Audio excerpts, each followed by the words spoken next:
For decades, the Bermuda Triangle has captured imaginations with stories of vanishing planes and ships, but now new scientific theory claims to have finally answered.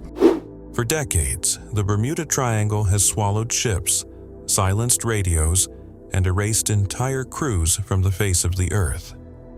Over 50 vessels and 20 aircraft have vanished inside its invisible borders, many without sending so much as a distress call. And for decades, the Triangle answered every question with silence. But in the summer of 2001, a team of engineers towing a sonar device off the western coast of Cuba stumbled onto something that was never supposed to be there. Half a mile beneath the surface, their screens lit up with shapes that defied every expectation. When they sent a robot down to investigate, the footage it brought back would challenge what we thought we knew about the ancient world. So, what exactly did they find at the bottom of one of the most feared stretches of water on Earth? And why, more than 2 decades later, has almost nobody gone back? Let's dive in. The graveyard of the Atlantic. Before we get to what was found beneath those waters, it helps to understand why the Bermuda Triangle has earned its fearsome reputation.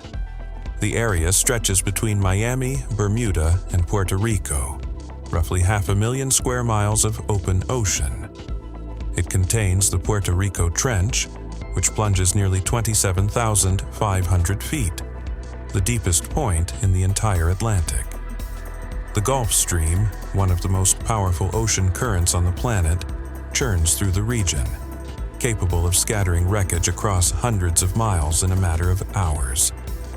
Violent weather can materialize with almost no warning, and the warm Caribbean waters are a breeding ground for hurricanes. But the strange events here seem to go beyond rough seas and bad luck. In March 1918, the USS Cyclops, a 542-foot Navy cargo ship carrying 306 souls and over 10,000 tons of manganese ore, sailed out of Barbados and into oblivion. Its last transmission was chillingly calm. Weather fair, all well. It never arrived in Baltimore. No wreckage was ever found. President Woodrow Wilson himself said that only God and the sea knew what had happened. It remains the single largest non-combat loss of life in U.S. naval history. Then came December 5, 1945. 5 Navy Avenger torpedo bombers took off from Fort Lauderdale on a routine training run known as Flight 19. 90 minutes in, the flight leader reported both compasses had failed. Other pilots confirmed identical malfunctions. Over the next several hours, their transmissions grew fainter. A final, distorted message came through around 6:20 p.m., apparently ordering the crews to ditch. A rescue plane carrying 13 men was scrambled. It, too, vanished. 27 men, 6 aircraft, gone. The Navy's report concluded it was as if they had flown to Mars. These incidents made the Bermuda Triangle a global obsession. But one question persisted. What is actually down there, on the seafloor of the most mysterious waters on Earth? In 2001, someone finally went looking. A business deal with Cuba.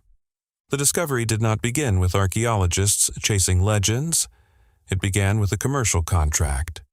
Paulina Zalitsky, a Soviet-born marine engineer who had defected to Canada, and her husband, Paul Weinsweg, ran a company called Advanced Digital Communications. They had already made headlines by locating the wreck of the USS Maine, the warship whose 1898 sinking in Havana Harbor helped spark the Spanish-American War. Cuba's government hired them to map the seafloor and locate old Spanish galleons laden with colonial-era gold and silver. Hundreds of ships had gone down in those waters over the centuries, lost to storms, naval battles, and the unpredictable currents of the Caribbean. No one was thinking about ancient civilizations. This was a business operation, plain and simple. The team set out aboard the research vessel Ulysses, methodically scanning the waters off Cuba's Guanahacoibes Peninsula at the island's far western tip. The work was slow and repetitive. Day after day, the sonar painted the same monotonous picture. Rolling sand plains, scattered rocks, unremarkable sediment shaped by deep water currents. This is what the ocean floor typically looks like: messy, uneven, and utterly boring. The crew expected weeks of empty data before finding a wreck worth stopping for. Then, roughly 2,000 feet below the surface, the screen changed. A signal that should not exist. Instead of the jagged, irregular patterns of natural rock, the sonar was returning clean, geometric lines. Straight edges, right angles, repeated shapes arranged in what appeared to be a deliberate grid. The returns indicated dense, hard material, not the soft limestone typical of this region. Zalitsky later recalled the moment vividly. She described feeling shock and genuine fear, as if they were seeing something they were not supposed to see. Her first instinct was that they had stumbled onto a secret military installation on the ocean floor. They passed over the area from different angles. The shapes held. They adjusted frequency and power. Same result. The signals cast distinct shadows, meaning the objects had real height and mass, solid, three-dimensional structures rising from the seabed. The formations spanned roughly 2 square kilometers at depths between 600 and 750 meters. On a computer screen, the patterns resembled the aerial view of a city: roads, intersections, large rectangular structures fanning across a plain of white sand. But sonar alone could not confirm what they were seeing. Something would need to go to the bottom. In July 2001, the team returned with marine geologist Manuel Iturralde Vinent from Cuba's National Museum of Natural History and a remotely operated vehicle, a compact robot armed with powerful lights, cameras, and a mechanical arm for collecting samples. The ROV slipped beneath the surface and began its descent. For the first 100 meters, sunlight filtered through, and fish darted past the lens. By 200 meters, a deep twilight blue. Past 400, total blackness. The only light came from the robot's own lamps, carving a narrow cone through water that had not seen light in millennia. Fine particles of marine snow drifted through the beam like dust in an attic. Near the 650-meter mark, the seafloor came into view. The crew aboard the Ulysses fell silent. What they saw was not the uneven, chaotic terrain they had spent months mapping elsewhere. The camera revealed enormous, flat-surfaced blocks of stone, some 2 to 5 meters long. Their edges were sharp. Their faces appeared smooth, almost polished. Many were arranged in straight, parallel lines with consistent spacing between them. Some sat stacked atop one another in configurations that looked deliberate rather than accidental. Others were isolated but clearly cut from the same dense, granite-like material. Between the blocks, the ocean floor was a stark, white sand plain, making the formations stand out like buildings on a snow-covered field. The ROV crawled slowly across the site, and with every meter of new footage the picture grew stranger. Perpendicular formations, circular patterns, what appeared to be the foundations of pyramidal shapes. Researchers aboard compared the footage to aerial views of Mayan temple complexes in the Yucatan, and the resemblance was striking. Zalitsky would later describe it as a wonderful structure that looked as though it could have been a large urban center, though she cautioned it would be irresponsible to draw conclusions without more evidence. Iturralde, the geologist, called the formations extremely peculiar, unlike anything he had seen in years of studying underwater landscapes around Cuba, Puerto Rico, and the Virgin Islands. Evidence that defies explanation. The more the team analyzed, the harder it became to explain away what they had found. The stone appeared to be granite, a rock formed by volcanic heat deep inside the earth, extremely hard and difficult to shape.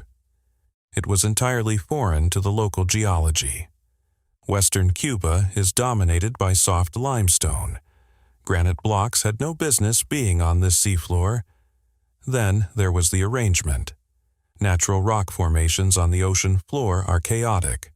Currents scatter material. Coral grows in organic curves. What the cameras showed was order, rows, grids, and stacked layers repeating over a wide area. Nature almost never produces clean right angles at the bottom of the sea, and the preservation was baffling. At these depths, fine sediment rains down constantly, burying everything over centuries. Yet many blocks remained exposed, their edges crisp, as if something had shielded them from normal deep-water sedimentation. Weinzweig noted that some formations stretched as long as 400 meters and stood as high as 40 meters. An anthropologist associated with the Cuban Academy of Sciences reportedly identified what appeared to be symbols carved into the stone, though this claim has never been independently verified. Here is where the discovery collides with everything we think we know about human history. For this seafloor to have once been dry land, geologists estimate the subsidence would require a timeline stretching back roughly 50,000 years, unless a catastrophic seismic event accelerated the process. The problem is straightforward. 50,000 years ago, no known civilization on Earth could quarry massive granite blocks and assemble them into geometric layouts.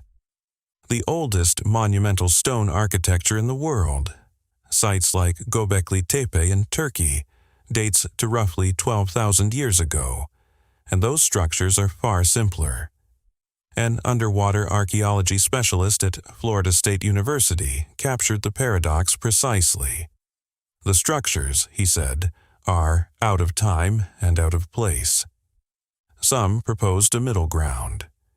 Perhaps a sudden tectonic collapse dropped the land rapidly, sealing the structures beneath the ocean before erosion could destroy them. Zalitsky pointed to volcanic fractures on the surrounding seabed that supported this idea. Others noted the site sits near what may have once been a land bridge between the Yucatan Peninsula and Cuba during the last ice age, meaning a coastal civilization could have been swallowed by rising seas. But even the most generous interpretations leave an uncomfortable gap between what the structures suggest and what the historical record supports. When the story broke, the media frenzy was immediate. Headlines declared Atlantis had been found. Zalitsky herself pushed back, calling Atlantis a myth and suggesting the structures were more likely remnants of a local culture on a now vanished land bridge. National Geographic expressed interest. Cuba's government promised further study. The scientific community waited for the follow-up expeditions that would settle the question once and for all. Those expeditions never came. A third mission in 2004 was abandoned after technical failures, with the submersible prevented it from capturing any usable footage. A planned 2005 return with National Geographic backing was publicly announced, and then nothing. No press release, no results, no explanation. Since then, no major research institution has mounted a full investigation of the site. The formations remain in scientific limbo, too intriguing to dismiss, too controversial to embrace. Operating at 650 meters requires millions of dollars in specialized equipment, and the political complexities of working in Cuban waters have created an additional barrier that few Western institutions have been willing to navigate. Zalitsky herself continued working as an oceanographic engineer in Ontario, but announced no further plans to revisit the site after 2004. So the formations sit undisturbed, exactly where the ROV left them more than 2 decades ago. Whether these formations are the remains of an ancient civilization, a freakish geological accident, or something entirely outside our current understanding, one fact is undeniable. The ocean is still keeping its secrets. We have mapped more of the surface of Mars than we have of our own ocean floor. the deep sea remains the largest unexplored territory on the planet, and discoveries like the one off Cuba remind us how little we truly know about the world beneath the waves. Somewhere beneath 650 meters of Caribbean darkness, inside the borders of the Bermuda Triangle, massive stone blocks with smooth faces and sharp corners sit in orderly rows on a white sand plain. They were found by accident, filmed once, and left alone, locked beneath the most notorious stretch of ocean in the world, waiting for someone brave enough or wealthy enough to go back. So what do you think? Careful stonework shaped by nature, or the fingerprint of a civilization that history forgot? Drop your thoughts in the comments. If this video opened your eyes to something new, smash that like button and subscribe. We have plenty more stories like this coming your way. Until next time.